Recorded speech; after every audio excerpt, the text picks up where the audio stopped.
নমস্কাৰ মৰমৰ বন্ধু বান্ধৱী আৰু ছাত্ৰ ছাত্ৰীসকল সকলোকে জেনিট সাকসেস অজিত ডিজিটেল পাঠশালালৈ স্বাগতম জনাইছো পঞ্চম শ্ৰেণীৰ ইংৰাজী পাঠ্যপুথিৰ লেসন 2 দ্য জয় অফ হেল্পিংৰ এক্টিভিটি নম্বৰ 11ৰ পৰা এই ভিডিঅ'টিত আলোচনা কৰা হৈছে এই ভিডিঅ'টি হৈছে এই পাঠটিৰ ওপৰত যুগুত কৰা মোৰ 5 নম্বৰ ভিডিঅ' আৰু এই পাঠটিৰ ওপৰত যুগুত কৰা মোৰ আগৰ ভিডিঅ' কেইটাৰ লিংক এটো ভিডিঅ'ৰ ডেসক্ৰিপচন বক্সত দিয়া আছে তোমালোকৰ কোনোবাই যদি ভিডিঅ' কেইটা চোৱা নাই চাই ল'ব পাৰিবা আহচোন আমাৰ আজিৰ ভিডিঅ'টি আৰম্ভ কৰো 11 নম্বৰ এক্টিভিটিত কি দিছে আমি পঢ়ি চাও আহা দিছে that teacher was very happy with Rohit and his friends শিক্ষকজন Rohit আৰু তেখেতৰ বন্ধুসকলৰ প্ৰতি কি হৈছিল বহুত সুখী হৈছিল কিয় সুখী হৈছিল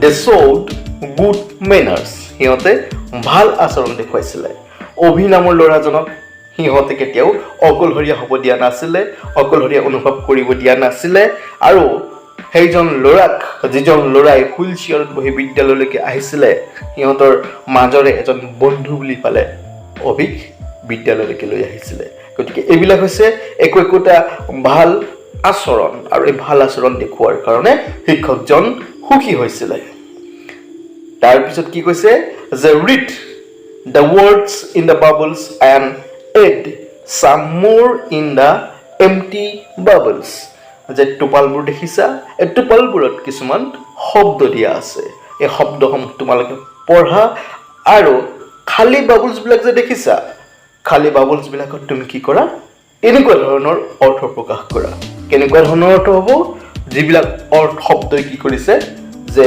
ভাল আচৰণটো প্ৰকাশ কৰিছে গুড মেনাৰ্স প্ৰকাশ কৰিছে তেনেকুৱা ধৰণৰ গুড মেনাৰ্স প্ৰকাশ কৰিব পৰা শব্দ এই এম্পটি বাবলছবোৰত মানে খালি বাবলছবোৰত কি কৰিব লাগে ভৰ্তি কৰিব লাগে বা পূৰ কৰিব লাগে বাবলছ বিলাকতনো কি শব্দ দিয়া আছে আমি চাওঁ আহা দিয়া আছে যে showing respect to teachers যে শিক্ষকসকলৰ প্ৰতি সন্মান প্ৰদৰ্শন কৰা শিক্ষকসকলক কি কৰিব লাগিব সন্মান কৰিব লাগিব হেতু এটা গুড মেনাৰ্স ভাল আচৰণ তাৰ পিছতটো দিছে হেল্পিং দা পুৰ এণ্ড দা নিডি দুখীয়া গৰীব মানুহক সহায় কৰিব লাগে আৰু নিডি মানে হৈছে যাৰ প্ৰয়োজন যাক সহায়ৰ প্ৰয়োজন সেইজনক কি কৰিব লাগে সহায় কৰিব লাগে তাৰ পিছত দিছে টকিং পলাইটলি মানে হৈছে নম্ৰভাৱে কথা পতা আমি যেতিয়া কাৰোবাৰ লগত কথা বতৰা পাতিম তেতিয়াহ'লে আমাৰ কথা বতৰাবিলাক সদায় নম্ৰ হ'ব লাগে এইটো হৈছে এটা ভাল আচৰণ এই ভাল আচৰণসমূহৰ নিচিনাকৈ আৰুনো কি ভাল আচৰণ থাকিব পাৰে তোমালোকক এই খালী বাকচত মই দুটা লিখি দিছোঁ এটা দিলোঁ বিং অনেষ্ট সৎ বা সাধু হোৱা আৰু এটা দিছোঁ বিং ডিউটিফুল কৰ্তব্যপৰায়ণ হোৱা নিজৰ কৰ্তব্য সদায় সময়মতে পালন কৰা ব্যক্তিজনকে ডিউটিফুল হোৱা বুলি কোৱা হয় 12 নম্বৰ এক্টিভিটিত কি আছে যে ৰিড দ্য পেছেজ অন অভিছ মেনাৰ্স যে অভিৰ আচৰণৰ ওপৰত প্ৰস্তুত কৰা এই তলত দিয়া পেৰাগ্ৰাফটো বা দফাটো পঢ়া যে অভিৰ বিষয়ে ইয়াতে উল্লেখ কৰা আছে অভি কেনেকুৱা আচৰণৰ ল'ৰা আছিলে অভিৰ আচৰণসমূহ ভাল আছিল না বেয়া আছিল এই সকলোবোৰ কথা এই পেছেজটোত বৰ্ণনা কৰা আছে আৰু তোমাক এই পেছেজটো পঢ়িবলৈ কৈছে অভি ইজ এ লাভিং বয় অভি এজন বৰ মৰমীয়াল ল'ৰা বুলি কৈছে লাভিং মানে মৰম লগা ল'ৰা মৰমীয়াল ল'ৰা হি স্পিক্স পলাইটলি হি নম্ৰভাৱে কথা কয় he is honest and obedient honest মানে হৈছে সাধু আৰু অবিডিয়েণ্ট মানে হৈছে বাধ্য বা কৰ্তব্যপৰায়ণ যিয়ে নিজৰ কৰ্তব্য সময়মতে পালন কৰে সেইজনকে অবিডিয়েণ্ট বুলি কোৱা হয় he shares his food with his friends আৰু তাৰ যিবিলাক খোৱা সামগ্ৰী আছে খাদ্য বস্তু আছে সি কিবা খোৱা বস্তু লৈ আহিলে ঘৰৰ পৰা লৈ আহিলে বা দোকানৰ পৰা কিবা কিনি খালে সেই বস্তুবিলাক সি কি কৰে অকলে নাখায় তাৰ বন্ধুবৰ্গৰ মাজত ভগাই পেলাই খায় he is neat and tidy he বহুত পৰিষ্কাৰ পৰিচ্ছন্নতা মানে নিট আৰু টাইডি দুটা শব্দৰ মিনিং প্ৰায়কে পৰিষ্কাৰ পৰিচ্ছন্ন হৈ থকাটো he is neat and tidy পৰিষ্কাৰ পৰিচ্ছন্ন he respect his teachers and elders. সি কি কৰে যে শিক্ষকসকলক সন্মান কৰে আৰু জ্যেষ্ঠজনকো সন্মান কৰে। হি ইজ ইণ্টেলিজেণ্ট টু, সি বুদ্ধিয়কো বুলি কৈছে। এভৰিৱান লাভছ হিম, সকলোৱে তাক ভাল পায়। শিক্ষক শিক্ষয়িত্ৰী ছাত্ৰ ছাত্ৰী বন্ধুবৰ্গ সকলোৱে অভিক ভাল পায়। আৰু কিয় ভাল পায়? কাৰণ অভিৰ এই আচৰণবোৰৰ কাৰণে অভিক সকলোৱে ভাল পায়। এই আচৰণবিলাকৰ অভ্যাস কৰিলে তোমাক সকলোৱে মৰম কৰিব, সকলোৱে ভাল পাব। আৰু এই মৰম আৰু ভাল পোৱাই এটা সময়ত তোমাৰ জীৱনৰ কৃতকাৰ্যতাৰ কাৰণে এটা প্ৰধান সম্পদ হৈ পৰিব। আৰু ইয়ে যায় তোমাৰ তলৰ সকলে এটা সময়ত তোমাক কি কৰিব? সন্মান প্ৰদৰ্শন কৰিব। আৰু জীৱনৰ বাটত এখোজ এখোজকৈ তুমি ক্ৰমান্বয়ে শিখৰত উপনীত হ'ব পাৰিবা। গতিকে ভাল আচৰণৰ মহত্ব সকলোৱে অনুধাৱন কৰা উচিত আৰু এই ভাল আচৰণসমূহ আমি সকলোৱে অভ্যাস কৰা উচিত। আমি যেতিয়া কথা বতৰা পাতোঁ আৰু কথা বতৰা পাতোঁতেও আমি যদি নম্ৰভাৱে কাৰোবাৰ লগত কথা বতৰা পাতোঁ, সেইটোও এটা ভাল আচৰণ। আৰু নম্ৰতাৰে যদি আমি কাৰোবাৰ লগত কথা পাতোঁ, তেতিয়াহ'লে যিজন ব্যক্তিৰ লগত আমি কথা পাতিছোঁ সেই ব্যক্তিজনেও তোমাক মৰম কৰিবলৈ বাধ্য হ'ব। তুমি কিবা এটা ভুল কাম কৰিছা, তুমি যদি নম্ৰভাৱে মানুহজনৰ ওচৰত স্বীকাৰ কৰা যে ক্ষমা কৰিব, মোৰ এই কামটো কৰা হৈ গ'ল, বা মোৰ দ্বাৰা এই কামটো হৈ গ'ল, মোক বেয়া নাপাব। বা তুমি কাৰোবাক মাতিব গৈছা, প্লিজ আহকচোন, অনুগ্ৰহ কৰি আহক, ইত্যাদি ইত্যাদি ধৰণে যদি নম্ৰভাৱে কাৰোবাৰ লগত কথোপকথন কৰা, বাৰ্তালাপ কৰা, তেতিয়াহ'লে তোমাক সকলোৱে ভাল পাব।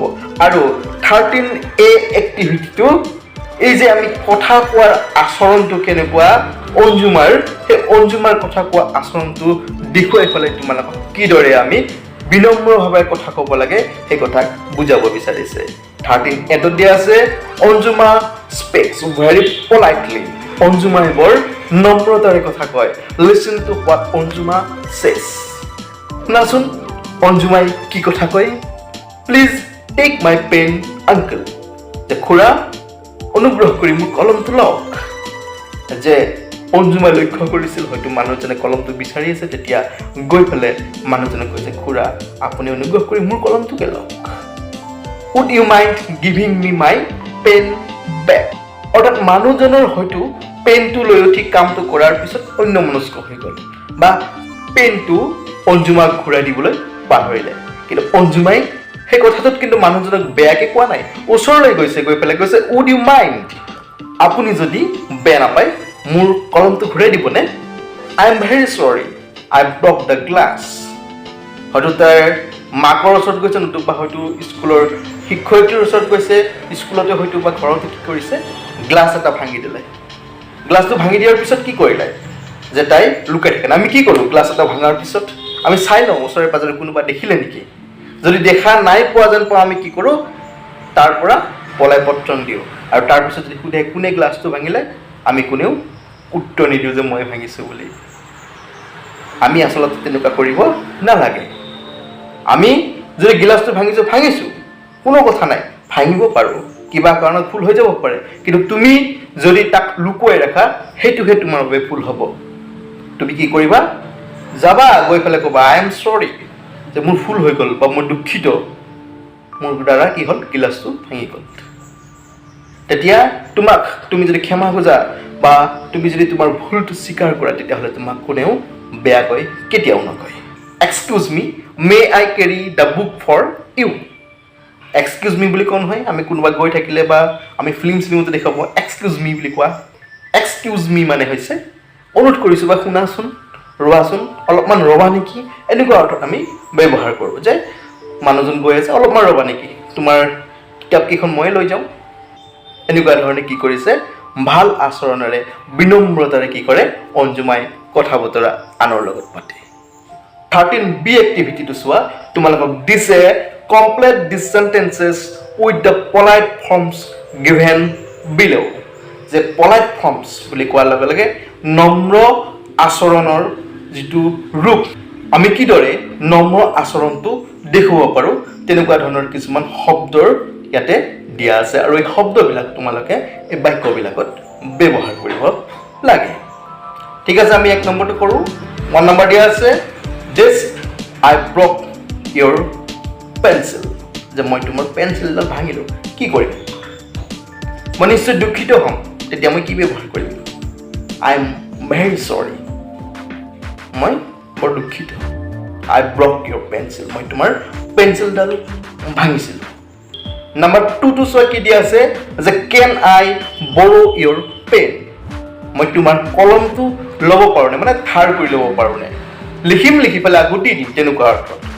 ধৰা হ'ল তোমাৰ বিদ্যালয়ত কলমটো চিয়াহী শেষ হৈ গ'ল বা কলমটো হেৰাই থাকিলে, তোমাক ছাৰ বাইদেউ কিবা লিখিব দিছে, তোমাৰ হাতত কলম নাই, তুমি ওচৰৰ বন্ধুজনক কলমটো বিচাৰিব লাগে। তুমি যদি নম্ৰতাৰে কলমটো খুজিব লাগে বন্ধুজনক, তেতিয়াহ'লে কিদৰে খুজিব লাগিব? এক্সকিউজ মি, কেন আই বৰো ইয়ৰ পেন? যে অনুগ্ৰহ কৰি মই তোমাৰ কলমটো ল'ব পাৰোঁনে?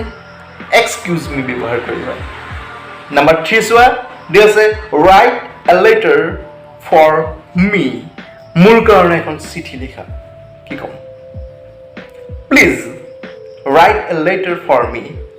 অনুৰোধ কৰিছোঁ মোৰ কাৰণে এখন চিঠি লিখিবা। অনুৰোধ কৰাটো বুজাবৰ বাবে আমি প্লিজ ব্যৱহাৰ কৰিম। আৰু নাম্বাৰ 4 দিয়া আছে bringing a glass of water for me. যদি তুমি বেয়া নোপোৱা মোৰ কাৰণে এগিলাছ পানী আনিবা নেকি?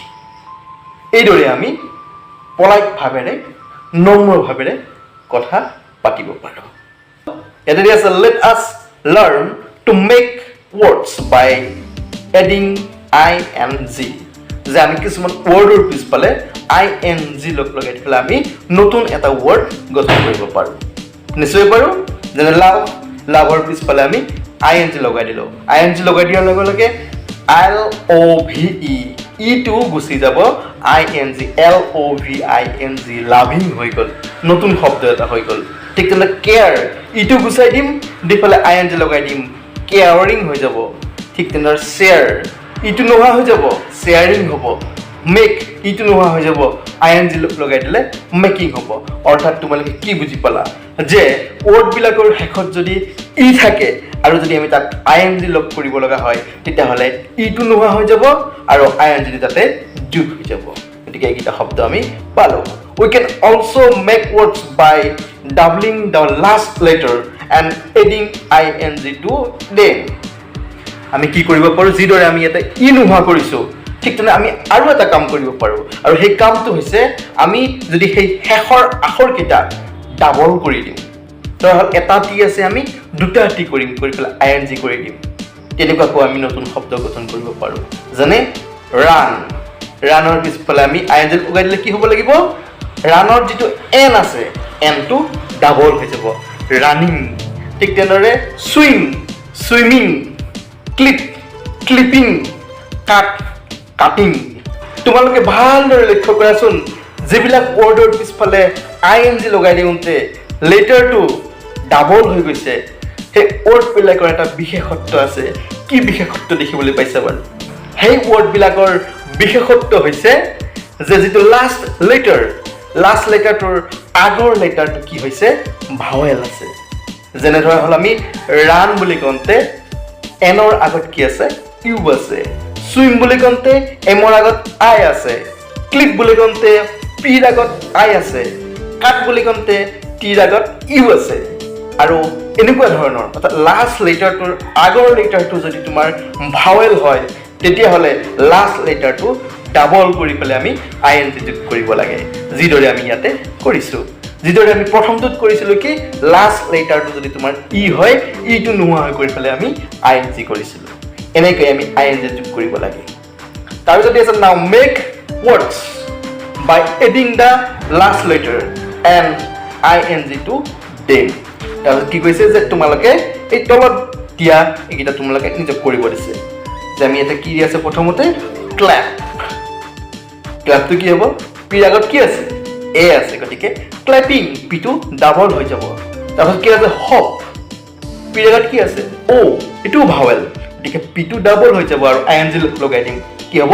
হপিং। তাৰপিছত দি আছে তোমাৰ চিট, SIT, টিৰ আগত কি আছে? আই আছে, আইটোও ভাৱেল, গতিকে আমিতো চিটিং হ'ব আৰু চিটিং কৰোঁতে টিটো ডাবল হৈ যাব। ঠিক তেনেদৰে দি আছে টেপ, টেপৰ যিটো লাষ্ট লেটাৰ তাৰ আগৰ লেটাৰটো এ এটা ভাৱেল গতিকে টেপিং কৰিবলৈ যাওঁতে পিটো ডাবল কৰিম তোমালোকক মই আকৌ এবাৰ কৈ দিছোঁ যে যিবিলাক ৱৰ্ডৰ শেষত ই থাকিব সেইবিলাক আইএনজি কৰিব লাগিলে ইটো নোহোৱা হৈ থাকিব আৰু যিবিলাক ৱৰ্ডৰ লাষ্ট লেটাৰটোৰ আগৰ লেটাৰটো ভাৱেল হয় অৰ্থাৎ এ ই আই অ ইউ হয় তেতিয়াহ'লে সেই লেটাৰবিলাকৰ পিছফালে যদি আমি আইএনজি লগাই দিব লাগে তেতিয়াহ'লে লাষ্ট লেটাৰটো আমি ডাবল কৰিব লাগে নেক্সট 15 নম্বৰ এক্টিভিটিটো চোৱা add ly to make new words যে নতুন শব্দ গঠন কৰিবৰ বাবে তুমি কি কৰা ly টো যোগ কৰা আমি যেনেকৈ আইএনজি যোগ কৰিছিলোঁ এবাৰ তোমাক ly যোগ কৰিব দিছে ৰাইট দা ৱৰ্ডছ শব্দকেইটা লিখা one is done for you আৰু তোমাৰ কাৰণে এটা কৰি দিয়া হৈছে যেনে দিয়া আছে অবিডিয়েণ্টটো কি কৰিছে অবিডিয়েণ্টৰ পিছফালে ly লগাই দিছে অবিডিয়েণ্টলি হৈ গৈছে এতিয়া বাকীকেইটা আমাক কৰিব দিছে আমি গোটেইকেইটা শব্দৰ পিছফালে ly লগাই দিলে নতুন শব্দটো গঠন হৈ যাব কি দিয়া আছে আমাক নিটলি হ'ব অনেষ্টলি হ'ব কাইণ্ডলি হ'ব আৰু ইণ্টেলিজেণ্টলি হ'ব